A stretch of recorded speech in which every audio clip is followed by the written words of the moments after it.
Hello guys, welcome to my channel.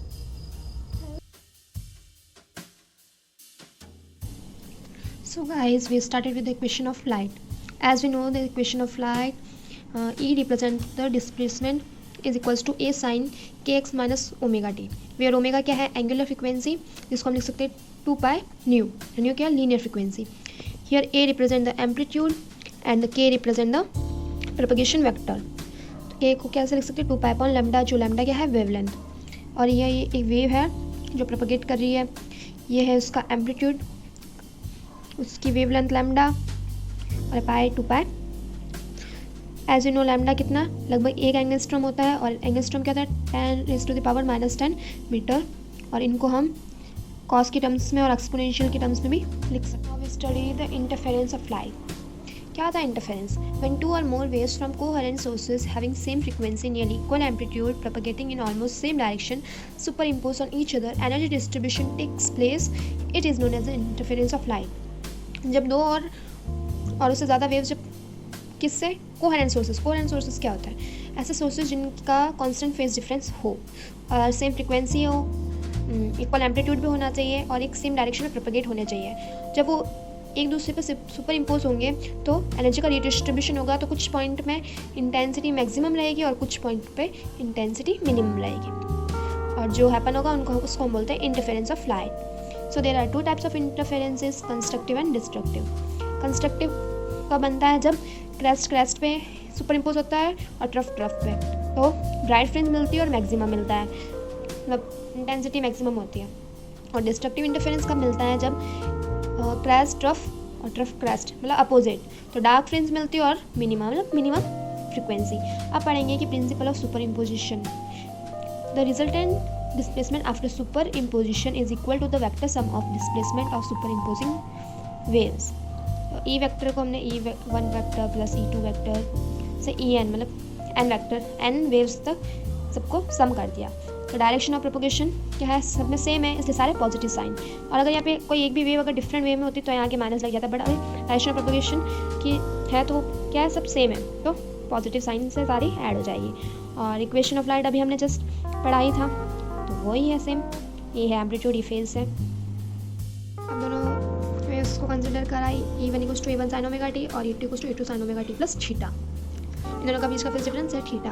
दोनों का add करा तो A1 sine omega T plus A2 sine omega T plus theta. तो इनको सॉल्व करने पे अपने पास एम्पलीट्यूड क्या आ जाएगा रिजल्टेंट वेव का? A1 square plus A2 square plus 2 A1 A2 cos theta.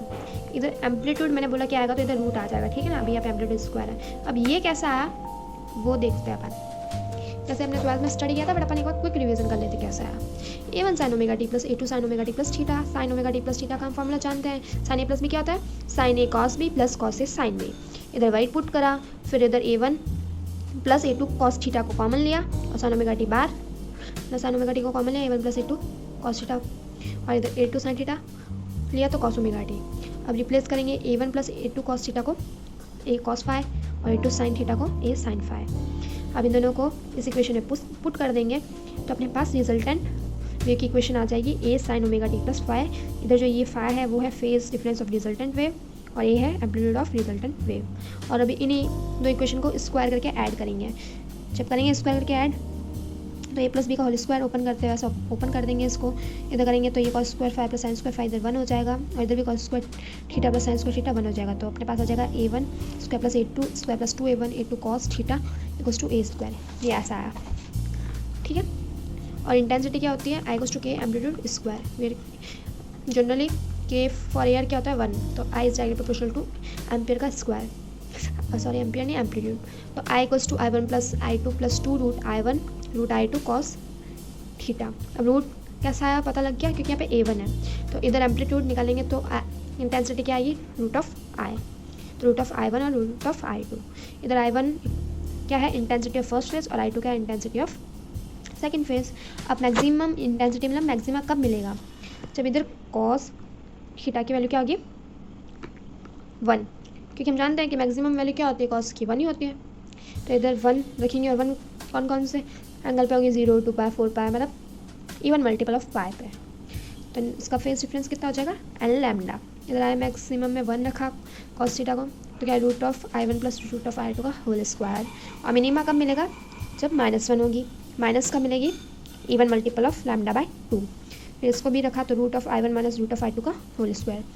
जब I1 और I2 दोनों इक्वल हो जाएंगे तो हमें मैक्सिमम इंटेंसिटी 4I मिलेगी। अब इधर रखे भी रख लेते हैं I1 प्लस I2 वाला, ये भी I1 है तो I1 प्लस I1 2I1, और इधर भी I1 क्या हो जाएगा I1, तो 2 3 4I1। ठीक है,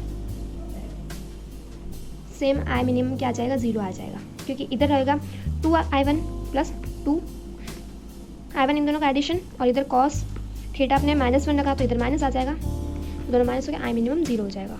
तभी हमने अभी विजिबिलिटी, अब आगे आएगा तो ये अब समझ में आ जाएगा आपको आराम से। और ये अगर पार्ट डिफरेंस दे रखा है तो अपन फेज डिफरेंस निकाल सकते हैं, फेज डिफरेंस दे रखा है तो पार्ट डिफरेंस निकाल सकते हैं। जनरल फार्मूला है, क्या है कि phase difference 5/2 pi upon lambda into delta यानी पार्ट डिफरेंस। अब एक कोहेरेंस क्या होता है, जो अभी हमने आगे पढ़ा था कि कोहेरेंस सोर्सेस क्या होता है, तो क्या होता है, if wave maintain constant phase difference with respect to time और position, waves will be coherent and this property of wave is known as the coherence। और हमने तो पढ़ा था डिवीजन ऑफ वेव फ्रंट और डिवीजन ऑफ एम्पलीट्यूड दो तरह के होते हैं। और डिवीजन ऑफ वेव फ्रंट में एग्जांपल है YDS यानी young double slits, Fresnels, बाइप्रिज्मा experiment. और डिवीजन ऑफ एम्पलीट्यूड में कौन कौन सा, Newton's ring and Michelson's interferometer. अभी हम ये वाला पढ़ेंगे आगे न्यूटन्स रिंग वाला, तो आपको समझ में आ जाएगा कि उसमें कैसे एम्पलीट्यूड का डिवीजन हुआ है। अब अगली टर्म है विजिबिलिटी। विजिबिलिटी क्या होती है कि इंटरफेरेंस की जो क्वालिटी है वो कैसी अपन को दिखाई देगी। अब क्वालिटी ऑफ इंटरफेरेंस अच्छी कब दिखाई देगी, जब 4I यानी मैक्सिमम इंटेंसिटी होगी, तो अपन को जो वो कॉन्ट्रास्ट होगा फ्रिंजेस के बीच में अच्छा दिखाई देगा कि ब्राइट फ्रिंज कौन सी है और डार्क फ्रिंज कौन सी है। इसका फॉर्मूला है I max minus I minimum upon I max plus I minimum. I max यानी मैक्सिमम इंटेंसिटी और I मिनिमम यानी मिनिमम इंटेंसिटी। जब V max 1 है, मतलब V max 1 होगा तो अपन को गुड इंटरफेरेंस मिलेगा, और V मिनिमम 0, मतलब V max कब होगा, जब इस पूरे की वैल्यू 1 आएगी तो अपन को गुड इंटरफेरेंस मिलेगा। और V मिनिमम 0 मतलब I max और I मिनिमम दोनों इक्वल है तो अपन को कोई इंटरफेरेंस नहीं मिलेगा। सो कोई क्वेश्चंस अपन को पूछे जाते हैं, तो इधर कुछ क्वेश्चंस हैं। पहला क्वेश्चन है, can 2 independent source be coherent. क्या 2 इंडिपेंडेंट सोर्स कभी कोहेरेंट हो सकता है? नहीं हो सकता है। क्यों नहीं हो सकती? क्योंकि उनके एम्पलीट्यूड भी अलग होंगे। चलो एम्पलीट्यूड भी सेम हो गया बट उनकी फ्रीक्वेंसी अलग होगी ही होगी। So no, because 2 independent sources of light are unable to have coherence as they will never have the same phase, and it is not possible to maintain the same phase difference within a similar interval of time। ठीक है, अब अगला question है, right the conditions for sustained and stable interference pattern के लिए conditions लिखेंगे। तो here conditions बहुत आसान है।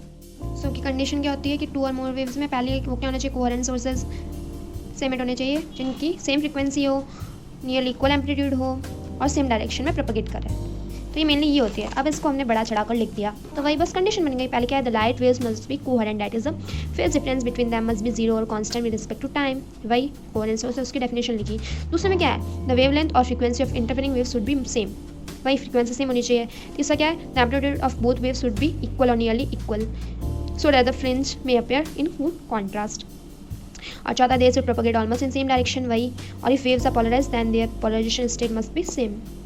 बस ये है, बहुत आसान क्वेश्चन है ये, तो कोई भी लिख सकता है। बस वो डेफिनेशन याद होनी चाहिए जो मैंने पहले इधर ये वाली डेफिनेशन याद होनी चाहिए, तो अपन आराम से ये कंडीशंस अच्छे शब्दों में लिख सकते हैं। अब हम अगले वीडियो में कंटिन्यू करेंगे। Thanks for watching.